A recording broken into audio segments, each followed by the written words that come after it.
যৌন অপরাধে দণ্ডিত জেফ্রি এপস্টিনের সঙ্গে যোগাযোগের বিতর্কে ফের আলোচনায় বিল গেটস। সম্প্রতি তার প্রতিষ্ঠান গেটস ফাউন্ডেশন এর অভ্যন্তরীণ এক টাউন হল বৈঠকে তিনি এই বিষয়টি নিয়ে কর্মীদের উদ্দেশ্যে বক্তব্য দিয়েছেন বলে আন্তর্জাতিক গণমাধ্যমে প্রকাশিত হয়েছে।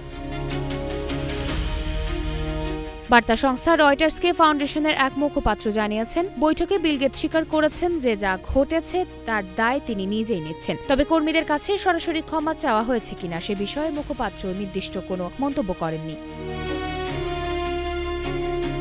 এর আগে অস্ট্রেলিয়ার এক সংবাদ মাধ্যমকে দেয়া সাক্ষাৎকারে বিল গেটস এপস্টিনের সঙ্গে যোগাযোগের বিষয়টি স্বীকার করে বলেন, তার সঙ্গে কাটানো সময়ের জন্য অনুতপ্ত রয়েছেন তিনি।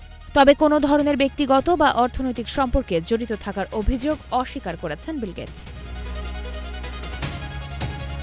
দ্য ওয়াল স্ট্রিট জার্নালের এক প্রতিবেদনে দাবি করেছে, ফাউন্ডেশনের কর্মীদের কাছে এপস্টিন যোগকে বড় ভুল হিসেবে উল্লেখ করেছেন বিল গেটস এবং এর জেরে সহকর্মীদের অস্বস্তির মুখে পড়তে হওয়ায় দুঃখ প্রকাশ করেছেন তিনি।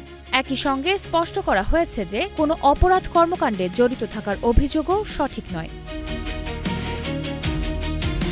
প্রকাশিত নথি অনুযায়ী যুক্তরাষ্ট্রের বিচার বিভাগ ইতোমধ্যে এপস্টিন সংক্রান্ত কিছু দলিল জনসম্মুখে এনেছে।